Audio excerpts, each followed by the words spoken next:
Hey YouTube, today we're playing the Gretlow Tapes. This is actually another horror game. We're knocking these out. We have a lot of horror games, and we still have quite a few left. So once we get those out, I think we're probably gonna move on to different things. But for now, we're just gonna try and keep doing all these games. This might be another video where we have two games in one. This might be another one. I'm not sure, but either way, this should be fun. So let's get into it. I found this rumor online about the old Gretlow house. They say it's haunted, but I never bought into it. Then those students from my university went missing last year. If there are answers, they're in that house. Tonight after dark, I'll go to the manor myself. If something's really there, I'll catch it on film. Okay, so this is about a haunted house, I guess. Alright guys, so I'm actually going to be voicing over this video as well. But don't worry, because I am going to sprinkle in a couple of clips here and there. But the reason I wanted to voice over this is because I'm trying to experiment with this type of content, and it's also because I've been really quiet during the filming of this video, and I haven't had much of a reaction during jump scares and stuff. Oh.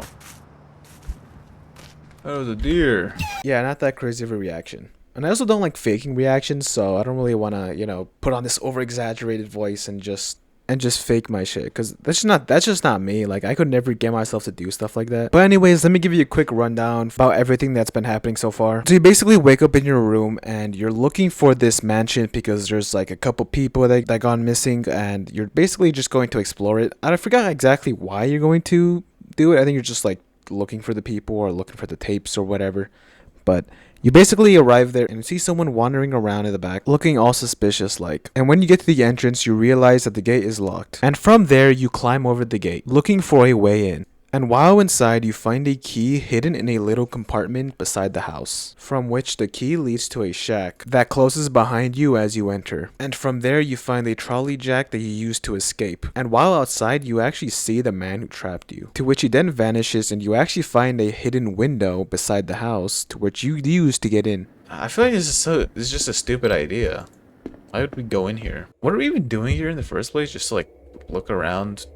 Alright, I'm not gonna lie. I'm acting like I know what the story is here, but I really don't know shit about this story at all. I know there is lore. I saw a lot of documents and like papers hidden around the entire map and the game, and I just cannot figure it out. It's kind of just mostly been like me looking at them and reading them, but I wasn't really like listening because I recorded this right as I woke up, so my brain was still fresh. But essentially, you're in this like ghost house and you're exploring around, like taking pictures of everything and trying to like figure out puzzles and stuff, while maybe getting like a jump scare here and then. Anyways, we continue exploring the house. I mean, there hasn't really been much like jump scares. It's just been like loud noises and bangs that they kind of put in your ear. Oh, what's that? I hear another jump scare coming.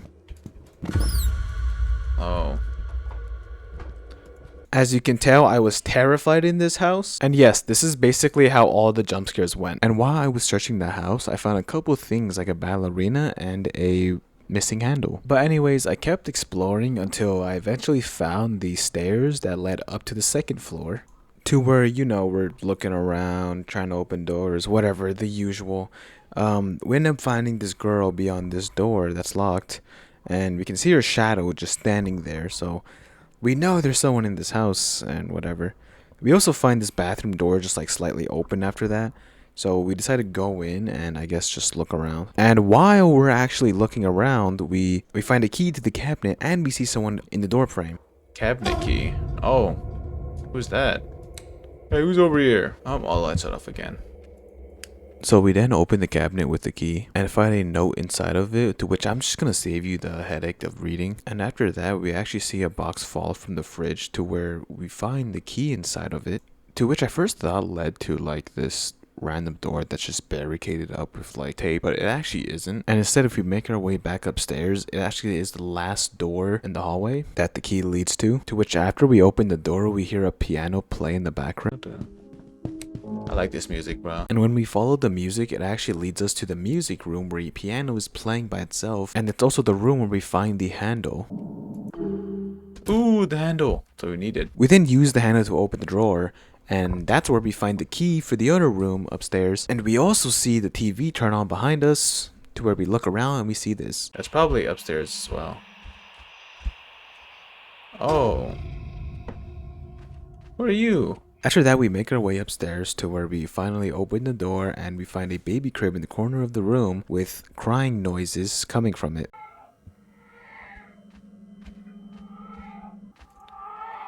Last. Oh, we're locked. Yeah, we end up getting locked into the room, and I look everywhere to try to find a way out of here, not realizing that all you have to do is just take a picture of the cradle. We take a picture. Oh, that was it. Nice. Picture of... Oh, the door opened. Okay. There we go. Alright, I'm actually going to speedrun this part because this does take quite a while. So, in this room, we end up finding a key, and we also find a safe with a code lock, which takes like a puzzle of looking for shapes and the numbers and taking pictures of them. To which I'm just going to skip the long hassle of searching for them and taking pictures of them and just cut to this safe getting opened. Which all there was just a little note in the safe. And then a ladder drops down from the attic to where we climb up and spot the ghost girl while we're climbing up. And welcome to the attic. One of the longer puzzles we do where we find light bulbs and we put them in the lamps to where we have to shine the lamps onto the footprints across the floor and push the levers in the correct order, which then opens this door. And in the room we find another note and we find a picture of a locked cabinet in the kitchen. We also get a little jump scare again while we climb down the ladder, which of course I don't have a reaction to. Uh-oh. Is the ladder gone? Yep, it is. And when we open the cabinet, we find a lighter inside, which doesn't come in handy until like the end of the game, basically. But anyways, we open the door to the basement and we finally reach the final stage of the game, and also the longest stage of the game, and also the darkest stage of the game, where it is so incredibly dark that you can't see anything. I even turned my brightness up all the way and I still could not see anything, so. But anyways, we get jump scared and we wake up in the basement where it is way brighter. And in here is where we find a couple things like locked doors, notes, and jump scares. We also end up following the ghost girl around until we find a hand with a note inside of it, which just has more lore and blah blah blah.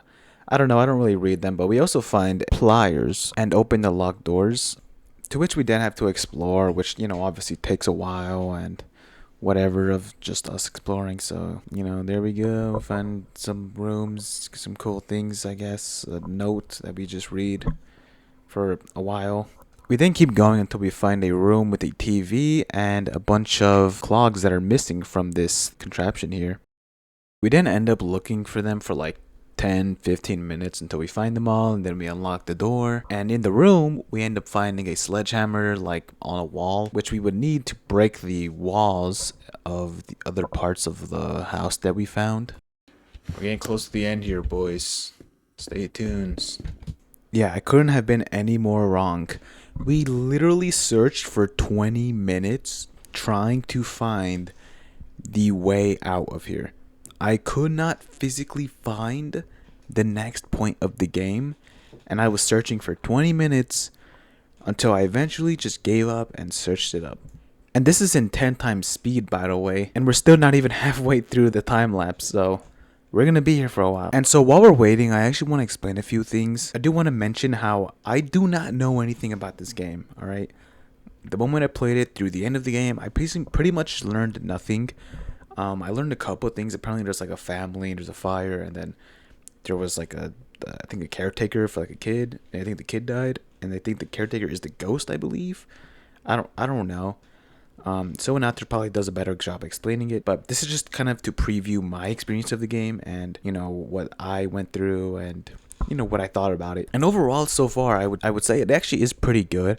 I mean, you go through a lot of puzzles and it's like some jump scares here and there. It's actually not as much as I thought. It kind of brings up the eerie scenery mostly. Like, it's not solely reliant on jump scares as I thought it would be, but it actually does have some like creepy scenes where it's very dark and like there's like eerie music and stuff, which I do like when they add that because it just, you know, raises the vibe of it, right? But I do also have to mention that the one thing I don't like about it is that to pretty much get a grasp of like the lore, you have to read all the notes, or else you'll really not understand what's happening or like, you know, everything about the game. But as a baseline, I think it's pretty good. Like, you basically just come here, I guess, for research.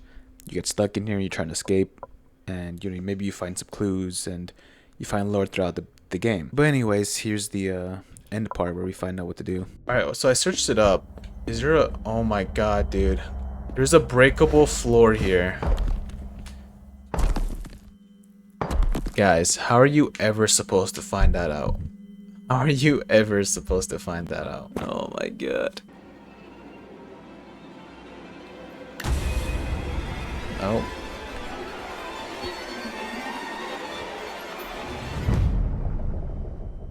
Guys, I took so long. I took like, I don't know, 10, 20 minutes looking for something, looking for anything, couldn't find anything. And now we're back. Holy Jesus. That took forever. I took a picture of every single door.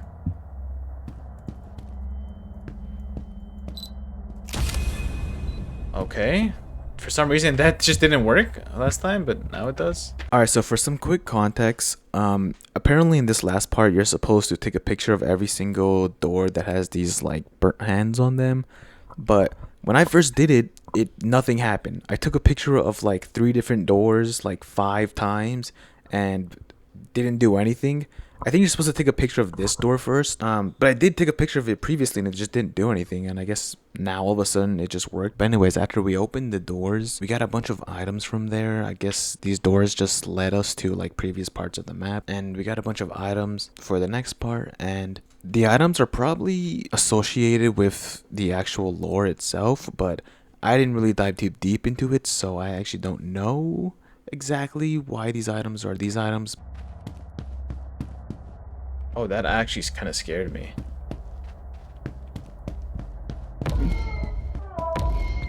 Chains, get me out of here.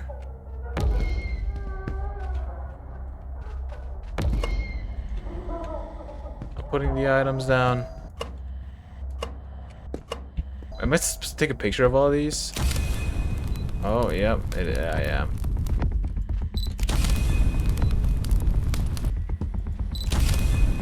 We gotta get out of here. Run! Run!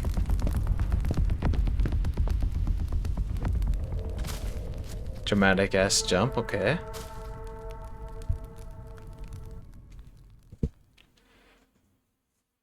God damn. I made it out of that place alive. Barely got any photos. That makes sense. Most of what happened in there would just sound like stories. I recovered a few of the missing Gretlow tapes, but I feel there are still more to be found. At least some of their stories won't be forgotten. Some I managed to catch the ghosts on camera. Finally, there's proof of what's been haunting that place. All that's left is to put everything together and decide what the world needs to know.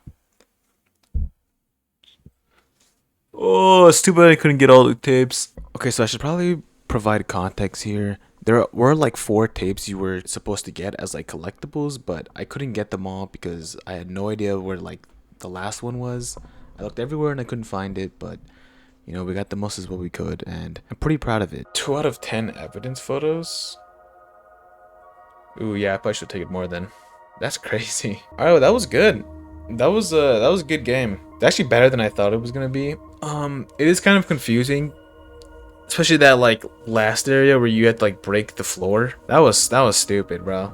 You just have to like look straight down at this broken floor. That caught me off guard. Other than that though, the game was good. The game was good. I enjoyed it a lot. Anyways, I hope you guys enjoyed it. Like and subscribe if you did. We'll continue playing more horror games for now. You know, maybe till we find another game that's better for the channel. Who knows? But that'll be it for today's video. And yeah, bye.